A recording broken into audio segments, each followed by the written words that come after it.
Hey, how's it going? Paul Harris here. So I haven't made a video in a long time, but I've been able to reflect on the videos that have been watched, and I can see that a lot of people who are interested in my videos are generally people who are going into accounting and finance. They're looking for like career support, maybe advice, things like that. So on reflection of that, I thought what I'll do is I'll put together a course, so to speak, on Excel, because when you go into a finance job or if you're going into, say, external audit, one thing you need to be quite astute at is Excel. And I know coming out of university, even after doing an accounting and finance degree, that I wasn't that good at Excel. And you might not be either. Now, why do you need to use Excel when you're going into, say, a finance career or an audit career? It's because you use a lot of data and you have to review that data, summarize the data, present the data. So that's what I'm going to go over. So I'm going to do it across 5 videos. The reason I'm going to do this is some videos just might be very rudimentary for you, might not be what you're looking for, you might already know it. And also it just allows me to break it down into more sizable chunks, so I'm not just making one 30-minute video that gets quite boring. So 5 videos I'm going to do.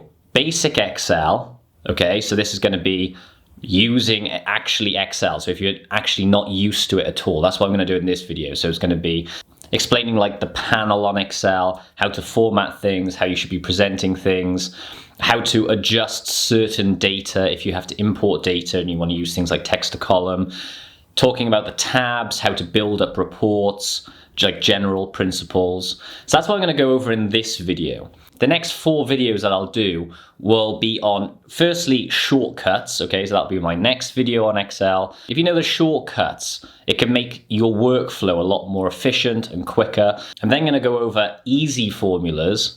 Okay, so the basics of easy formulas on how to use Excel, then harder formulas, and then the last video I'm going to make is on graphs and pivot tables. After you know all those 5 videos, if you watch all those 5 videos, you should have a very good understanding and be able to do most of the work that is required of you when analyzing data within Excel, within your job in finance audit, okay? You're going to be way ahead than of a lot of people. Like, I know people who have been in finance for like 25 years who don't know a lot of these things. So that's basically it. That's what I'm going to go over. I'm going to go over the basics of Excel in this video. If obviously these things might not be interesting to you, you might already know Excel, so unfortunately the next 5 videos won't be that interesting. But if you do like it, stick with it. First lesson, basic Excel. Let's get into it.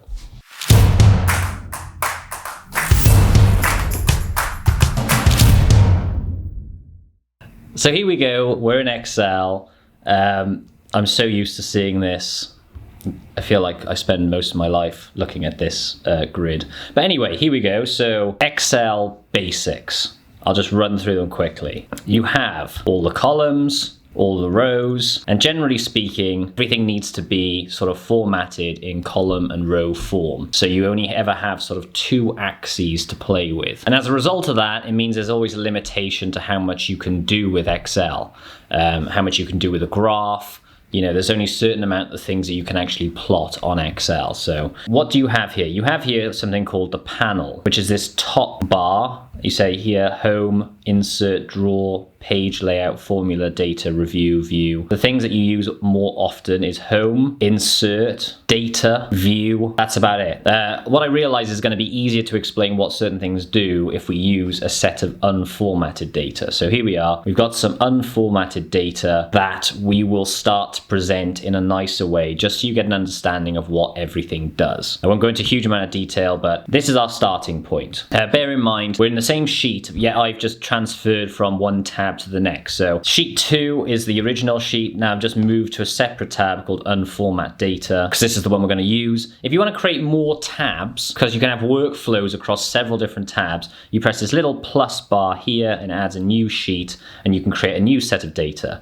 Data can get linked between tabs by, you know, using a formula. If you do equals, I can pull something from unformat and it will pull the number that I've just clicked on that cell. Okay, so that's very basic. So here we have a set of data. Now let's just format this table to make it look pretty, okay? And believe me, there is value in presenting data in a way that looks aesthetically pleasing to the eye. It makes people think that you know what you're doing, you've taken care into editing and looking into the data. Whenever you provide a sheet to somebody or a presentation and the data is just unformatted, it sort of raises red flags about how much you've actually reviewed this data. So here we have a set of data. First of all, have the data in certain columns. So here we have a load of car owners and brands of cars. Whereas what I want to see is the owner of the car in one column and the brand in the other. And you can see through this set of data is separated by a colon. So you can use this thing called text to column to get this data separated from one column to the next. So you can highlight the data, you can click on data up here in the panel, click this thing called text to column, next, other, click on the colon because that's the thing you want to separate, and then it'll separate the data from one column to the next. That's quite a very useful technique, see? And now you have the owner of the car and the brand name of the car in separate columns going down the page. So that firstly makes the data look more aesthetically pleasing. Then you want to use the home bar in order to format the data to make it look nicer. So here you have a load of formatting things from text to bold to colors. Here you have like numbers within columns F and G, but maybe you want these to have commas in them. So you can separate it using a column. You can see here there's minuses, but they're shown as like dashes. I don't like that, so you can change the format of that by clicking Control 1. It brings up this bar. You can go to a custom format, and you see here you have hashtag dash, hashtag 0, and then it has the minus there. So the first load of text before the semicolon is positive figures. The second load of data after the semicolon is negative figures. So I don't want to have a dash, I want to have a bracket. So I can set the bracket like this, and then have another semicolon for when it's 0, and then it'll show a dash for if there's any 0 values, which there aren't. So all of a sudden you can see that this data has turned into a negative number.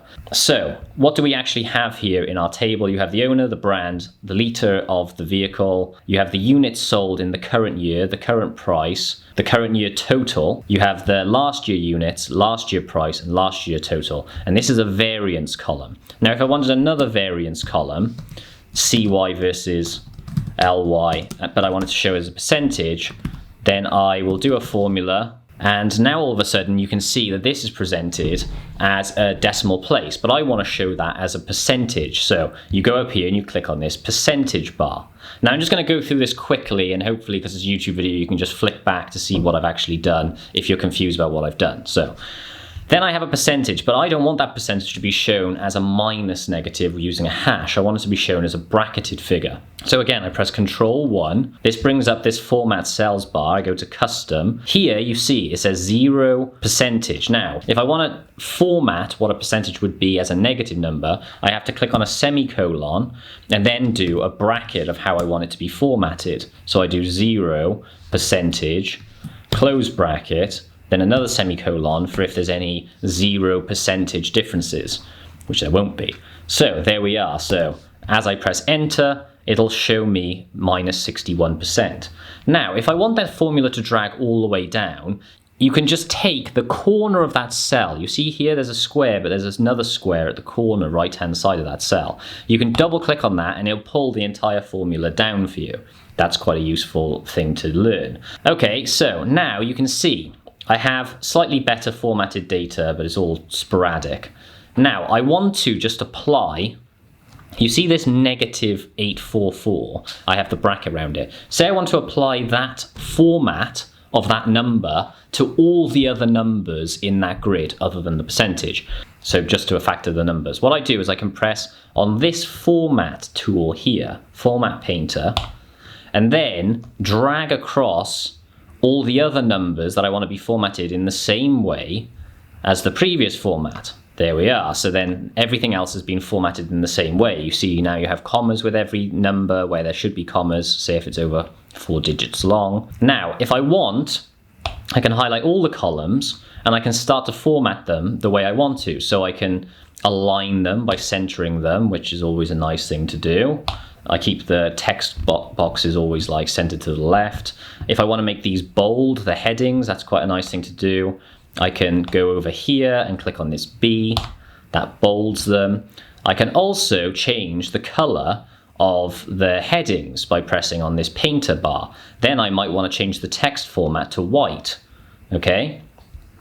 Then I might want to create a separation between each of these cells, okay? So I can highlight the entire heading and I can go down here onto this borders section, and I like to change all the borders to white, the line color to white. I can go down here and I can change the line style to thick. And then when I click on all borders, hey presto, you have border separations. If I want to automatically format the columns to fit the text in the heading, I can click on the dividing line between each of the column letters. So between D and E you have this dividing line. I can double click on there and it formats it so now all the numbers show nice and easily, so you can see the data.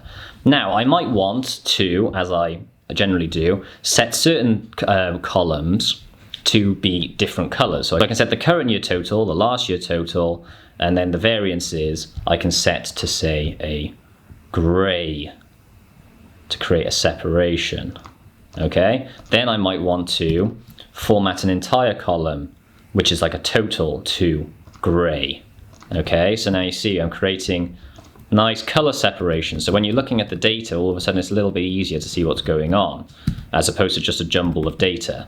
Then I have a grand total here at the bottom. I can set to gray as well. And I can also use the borders section again, because we've used it before. Unfortunately, we have to change the line color back to black. And I might want to select on a different border, say top and double bottom border. And then it creates this total here. Grand totals I put in bold, and so do I use variances and other totals. So I can put that in bold as well, see? So I use in shortcuts, but you can use the bold up here.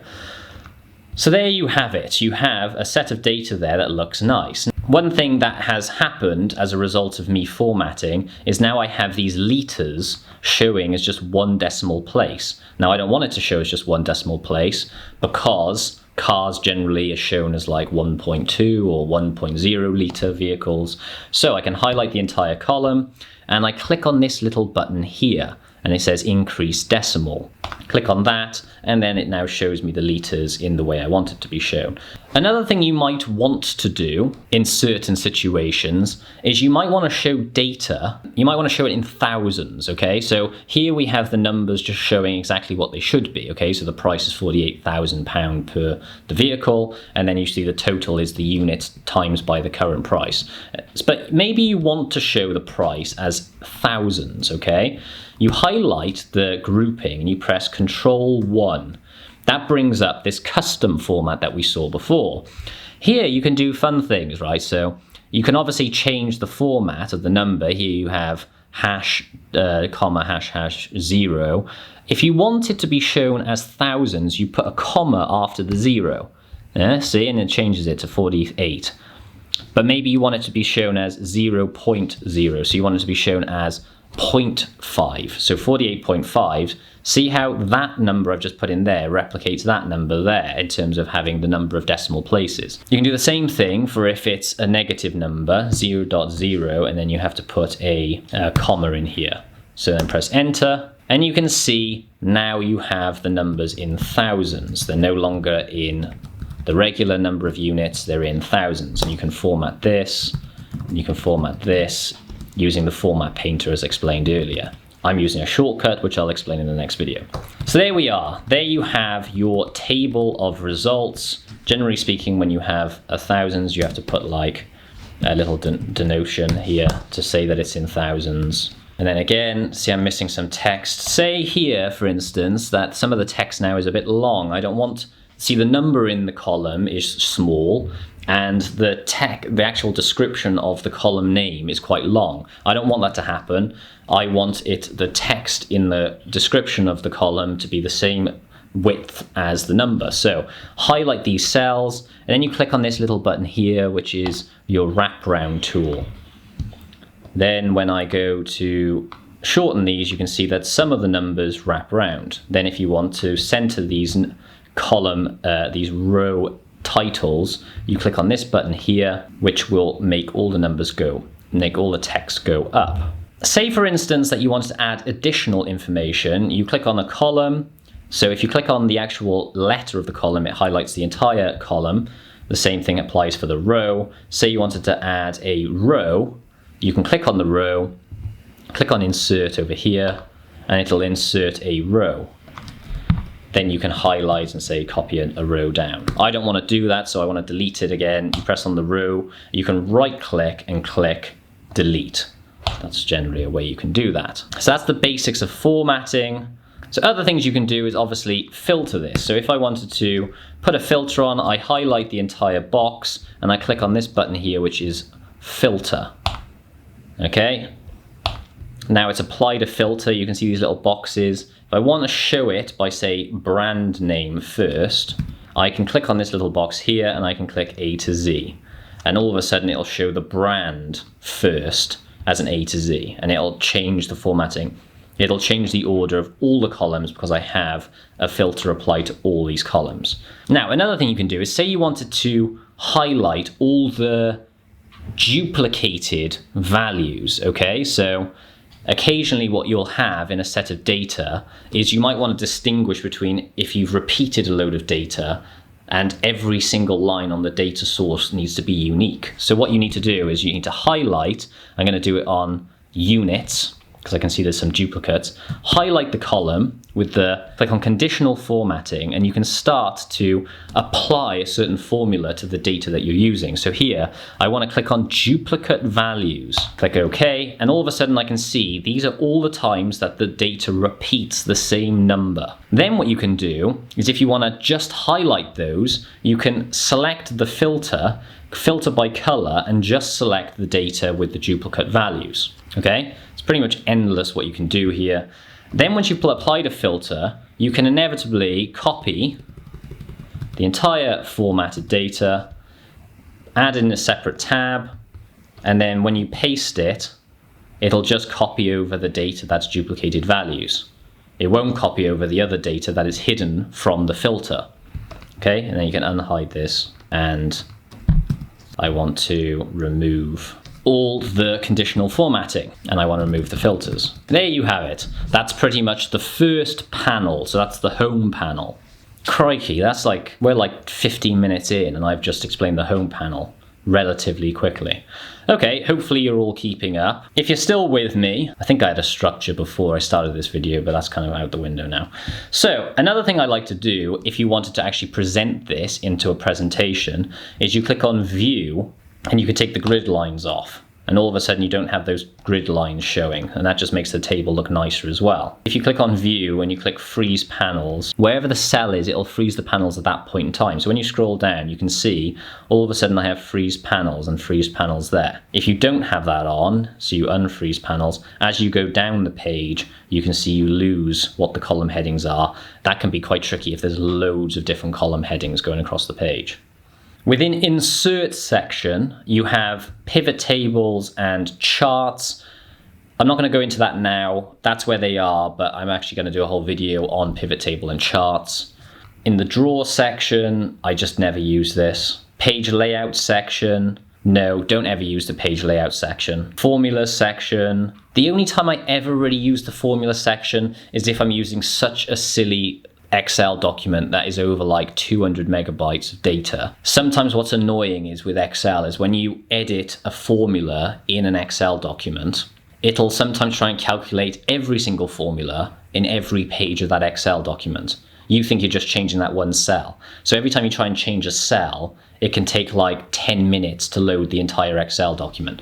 So what you can do to reduce that is by going Calculation Options and click Manual. Then, every time you change a cell, to a formula. So for instance, if I wanted to change this to be like that, multiply by that, it'll just use the formula in the cell that I've just edited, and therefore it will reduce the amount of loading every time you try and change something within a document. I think that's pretty much it. I don't use the formula panel very often. The data panel I actually do use. So again, if you want to apply a filter, you can highlight the columns you want to filter on and click that button instead. You can also sort the data, which means almost applying several like layers of filters.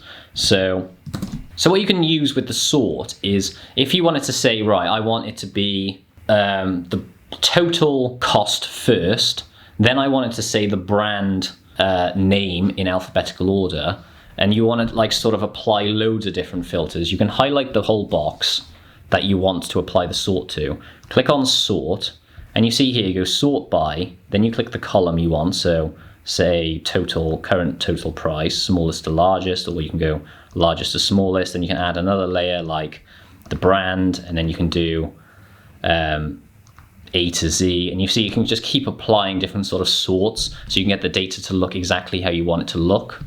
You press OK, and then it does it in that way, basically. Another thing you can do, which is quite handy, is remove duplicates. I use this quite a lot. So you can see here I have duplicated brand names. I just want to highlight them, copy them into a separate page, and now I want to remove all the duplicates. So you click on this button here, remove. You see I have all the different brand names in a shorter list.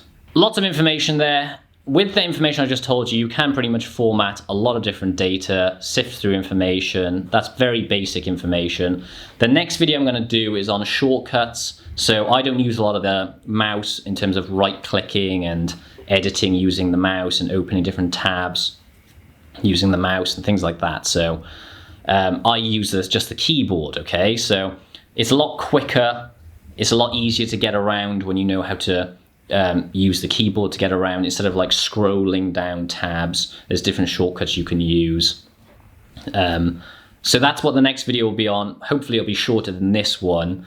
I can't believe it's so long, to be honest. But there we are. That's the initial stuff that you need to know when you open up Excel and what the panel is showing you. That's pretty much what I use 90% of the time. There's probably other things I missed out on that panel, but I just probably get around using it by doing it different things. So I'm going to talk about pivot tables and graphs in the last video of this Excel 5-part video learning thing. Hope you enjoyed it. See you in the next Excel. Cheers. Bye.